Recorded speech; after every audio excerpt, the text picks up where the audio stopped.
I'm going to do a world record of 1,000 men in 24 hours. Well, 12 hours actually. 1000 hommes en 24 heures. C'est le nouveau record après le 100 hommes en 24 heures. Je vous l'avais dit, 2025, on sait pas trop si c'est la réalité ou un épisode de Black Mirror et jusqu'où on va nous pousser sur les réseaux sociaux pour nous faire réagir et pour faire des vues.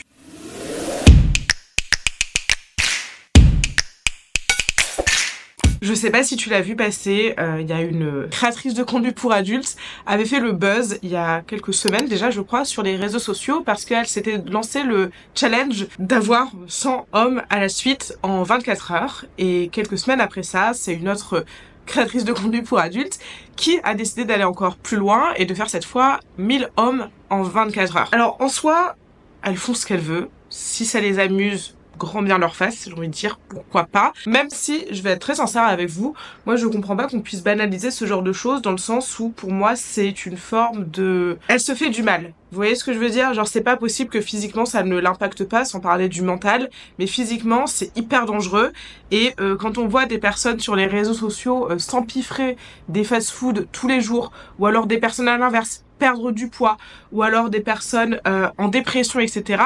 On va souvent se dire attendez c'est pas normal, faudrait peut-être les aider, on va pas forcément les mettre en avant de la même manière. Pour moi c'est la même chose, pour moi c'est se faire du mal que de faire ça parce que c'est impossible que ce soit juste du plaisir, disons-le. La véritable raison, c'est les vues sur les réseaux sociaux, aussi dramatique que cela puisse paraître. Et c'est de ça, évidemment, que je voulais te parler aujourd'hui, de l'aspect jusqu'où on va être prêt à aller pour faire des vues sur les réseaux sociaux.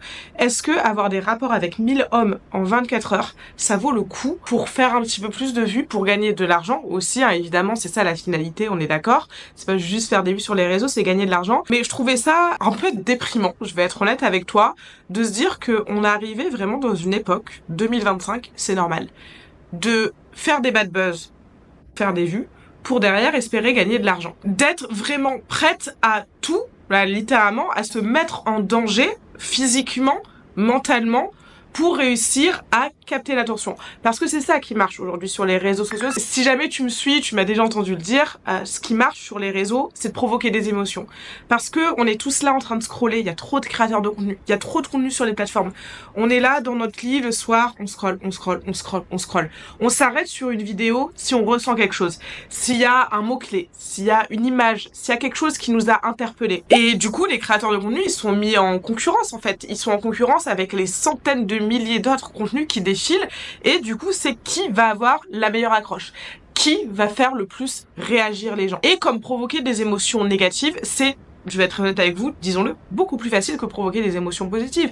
Bien sûr, c'est plus facile de faire des vues en disant pourquoi tu fais que échouer dans ta vie, pourquoi t'es nul, que si je disais quelques conseils pour t'améliorer au quotidien. Parce que ça provoque une émotion beaucoup plus forte, beaucoup plus rapidement. Et le souci dans tout ça, selon moi, évidemment c'est subjectif, c'est qu'on arrive vraiment dans une ère où on a banalisé, normalisé le fait de créer des accroches négatives, le fait de provoquer des émotions négatives pour faire des vues. Alors que je vous rassure, l'inverse marche aussi.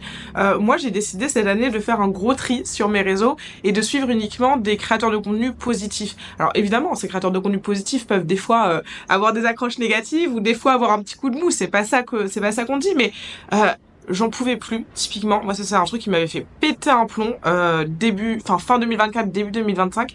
C'est, je suivais plusieurs personnes qui partagent des conseils réseaux sociaux et qui commençaient à faire des vidéos. Ils mentaient, enfin, ils disaient n'importe quoi. Et à la fin de la vidéo, ils disaient, eh ben non, je t'ai bien lu. C'était juste pour te montrer que il faut provoquer des émotions pour faire des vues. C'est quel type de conseil, ça? Va t'humilier sur la place publique, va t'afficher sur les réseaux sociaux et tu réussiras à faire des vues. Allez, merci, abonnez-vous pour plus de conseils.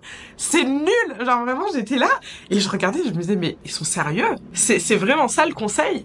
C'est de t'afficher, d'énerver les gens en commentaire, d'inventer des histoires qui n'ont ni queue ni tête pour faire réagir les gens, pour que les gens t'insultent en commentaire. En gros, c'est ça. Tu cherches quoi en faisant ça? Tu cherches à ce que les gens t'insultent en commentaire. Du coup, plus t'as de commentaires, plus t'as d'interactions, plus ta vidéo est mise en avant. Cool! T'auras fait le million de vues. Si t'as la TikTok money, tu vas gagner, allez, on va être généreux, tu vas gagner 500 € sur la vidéo. Ok, Et vraiment, on est arrivé dans, c'est plus on vend notre âme au diable, c'est on vend notre âme à l'algorithme. On est prêt à tout pour que les réseaux sociaux nous mettent en avant, on est prêt à tout pour être la personne qui fait le plus de vues, la personne qui gagne le plus d'abonnés, la personne qui fait le plus parler. Et rendez-vous compte à quel point c'est fou, et j'ai l'impression, des fois, que la plupart des gens n'ont pas cette prise de recul, alors que peut-être que tu regardes cette vidéo et tu te dis comme moi, bah oui, mais c'est complètement fou. Et bien la plupart des gens sur les réseaux sociaux n'ont pas encore ce déclic. Parce que en effet, en plus, alors là, vraiment, pour moi, on est foutu pour foutu. C'est quand les coachs réseaux sociaux, encore une fois, te partagent des conseils comme ça, parce que tu te dis, ah mais si elle me le dit, et qu'en effet elle fait des vues, et qu'en effet elle a des abonnés, et qu'en effet elle dit être coach réseaux sociaux, community manager, experte réseaux sociaux, bah je la crois. Si elle le dit, c'est que c'est vrai. Bah moi je suis là pour te dire tout l'inverse. T'auras peut-être pas des millions de vues, t'auras peut-être pas des centaines de milliers d'abonnés en 3 mois, mais si tu crées un contenu positif, tu réussiras à créer une communauté qui te ressemble.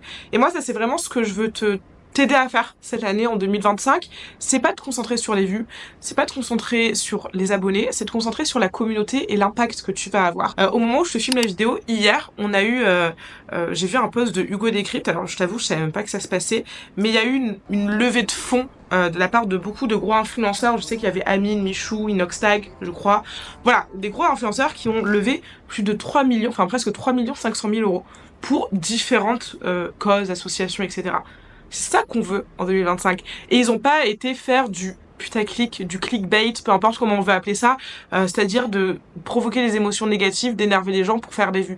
En 2025, on veut, je te rassurer, moi je suis pas la seule, je ne suis pas la seule dans ce monde, donc je vais dire on veut un contenu plus positif. On en a marre de voir des titres hyper accrocheurs, on en a marre de voir des gens mettre leur santé mentale, physique, encore une fois, en péril, parce que là, je t'ai pris cette accroche de ces deux... je sais pas comment appeler ça, j'appelle ça créatrice de contenu pour adultes, parce que je ne sais pas ce que je peux dire ou ce que je ne peux pas dire ici.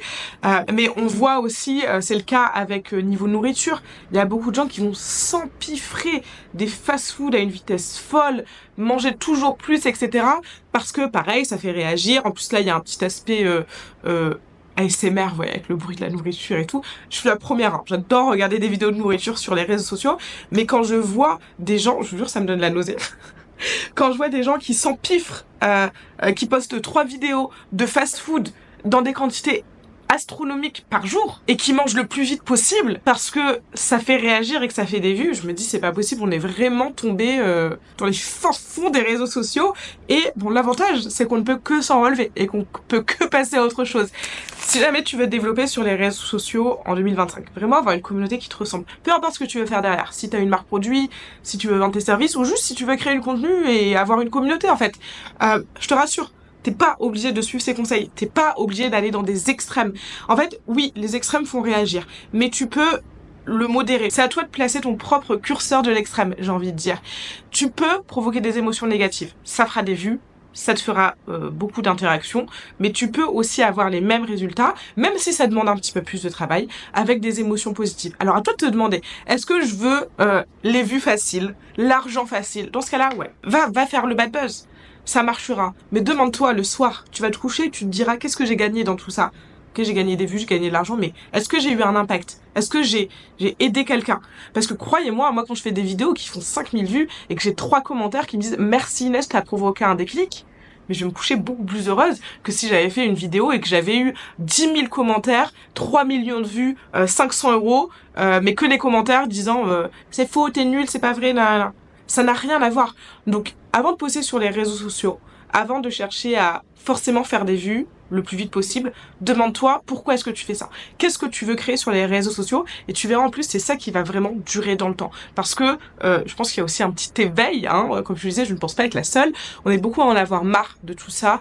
Et dans notre société, on bascule toujours d'un extrême à l'autre. Là, on est dans l'extrême de l'absurdité totale, de la folie totale sur les réseaux sociaux. Et enfin, Dieu merci, on rebascule vers l'autre extrême. Et du coup, on va vouloir avoir un contenu beaucoup plus naturel, avoir des gens beaucoup plus authentiques, positifs, qui ont un réel impact sur leur communauté, et c'est sur ça que tu dois te concentrer. J'espère que cette vidéo t'a plu, n'hésite pas à me laisser ton avis en commentaire, et on se donne rendez-vous la semaine prochaine pour une nouvelle vidéo.